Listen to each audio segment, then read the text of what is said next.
हर हर महादेव, जय भोलेनाथ। नमस्कार दोस्तों, मैं हेमलता उपाध्याय आप सभी का अपने चैनल पर बहुत बहुत स्वागत करती हूँ।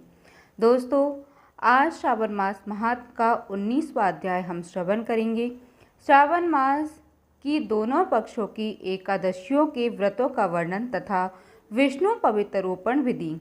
बोलिए जय भोलेनाथ। ईश्वर बोले, हे महामुनि, अब मैं श्रावण मास में दोनों पक्षों की एकादशी तिथि को जो किया जाता है उसे कहता हूँ, आप सुनिए। हे वत्स, रहस्य में अति श्रेष्ठ महान पुण्य प्रदान करने वाले तथा महापातकों का नाश करने वाले इस व्रत को मैंने किसी से नहीं कहा है। यह एकादशी का व्रत श्रवण मात्र से मनुष्य को वांछित फल प्रदान करने वाला, पापों का नाश करने वाला सभी व्रतों से श्रेष्ठ तथा शुभ है।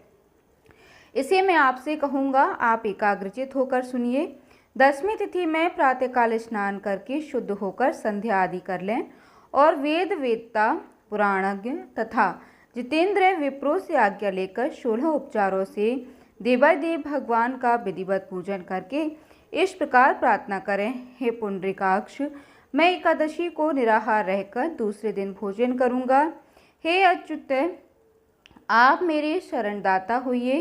हे वश, गुरु देवता तथा अग्नि की सन्निधि में नियम धारण करें और उस दिन काम क्रोध रहित होकर भूमि पर शयन करें।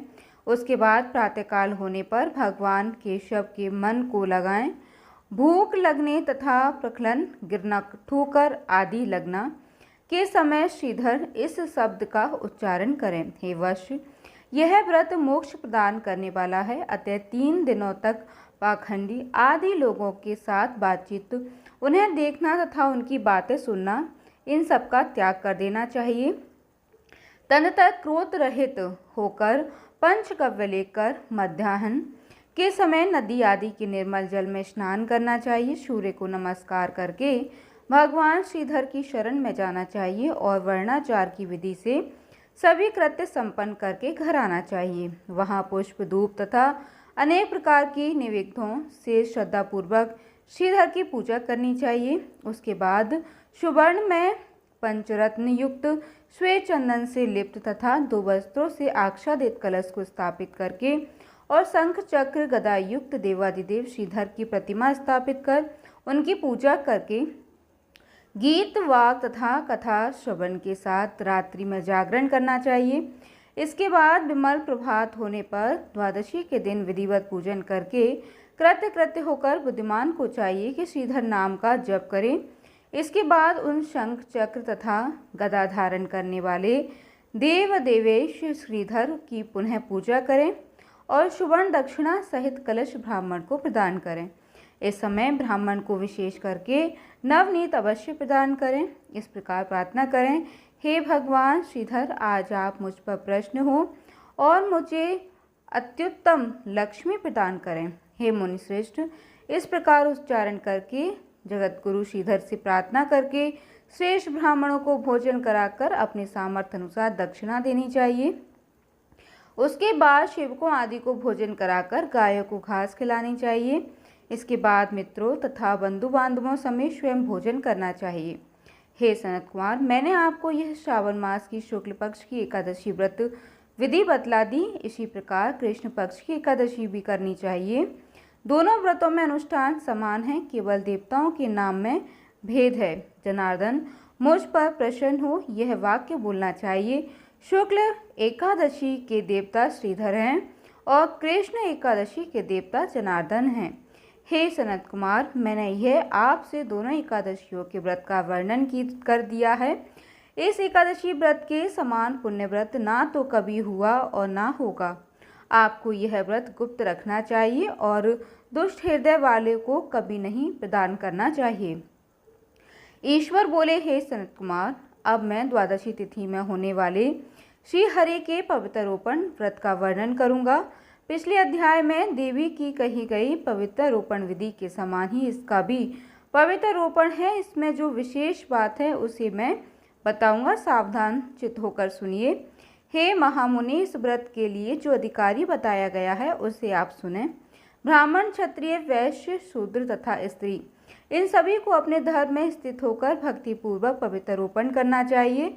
द्विज को चाहिए कि अतो देवा अवंतु न यतो विष्णुर्विचक्रमे पृथ्वा सप्तधाम भी। इस मंत्र से विष्णु की पूजा करें। स्त्रियों तथा शूद्रों के लिए नाम मंत्र है जिसके द्वारा वे विष्णु की पूजा करें।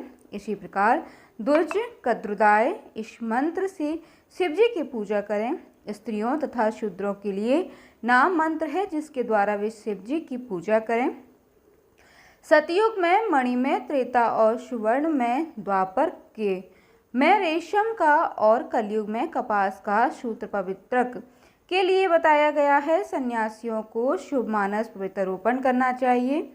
बनाए गए पवित्र को सर्वप्रथम बांस की सुंदरी टोकरी में रखकर शुद्ध वस्त्र में ढककर भगवान के सम्मुख रखें और इस प्रकार कहें, हे प्रभु, क्रियालोप के विधान के लिए जो आपने आच्छादन किया है, हे देव, आपकी प्रसन्नता के लिए मैं इसे करता हूँ। हे देव, मेरे इस कार्य में विघ्न ना उत्पन्न हो। हे नाथ, मुझ पर दया कीजिए।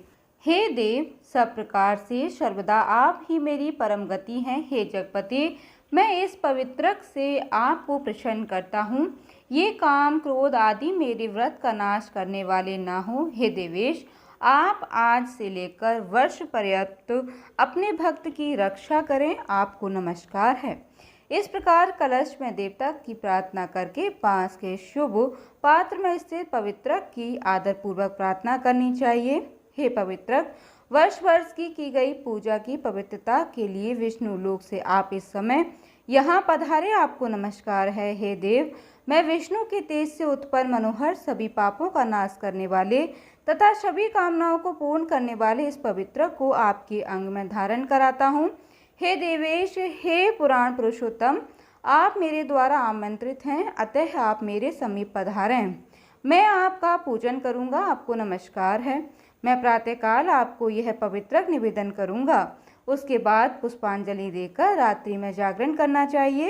एकादशी के दिन अधिवासन करें और द्वादशी के दिन प्रातःकाल पूजन करें। पुनः हाथ में गंध दूर्वा तथा अक्षत के साथ पवित्रक लेकर ऐसा कहें, हे देवादिदेव, आपको नमस्कार है। वर्ष पर्यंत की गई पूजा का फल देने वाले इस पवित्र को पवित्रीकरण हेतु आप ग्रहण कीजिए।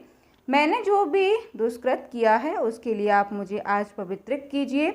हे देव, हे सुरेश्वर, आपके अनुग्रह से मैं शुद्ध हो जाऊं। इस प्रकार मूल मंत्र से संपुटित इन मंत्रों के द्वारा पवित्र अर्पण करें। उसके बाद महानैवेद्य अर्पित करके नीराजनक कर प्रार्थना करें और मूल मंत्र से ग्रह सहित खीर का अग्नि में हवन करें। इसके बाद इसी मंत्र से पवित्रक का विसर्जन करके इस प्रकार बोले, हे पवित्रक, वर्ष वर्ष की गई मेरी शुभ पूजा को पूर्ण करके अब आप विसर्जित होकर विष्णु लोक से को प्रस्थान करें।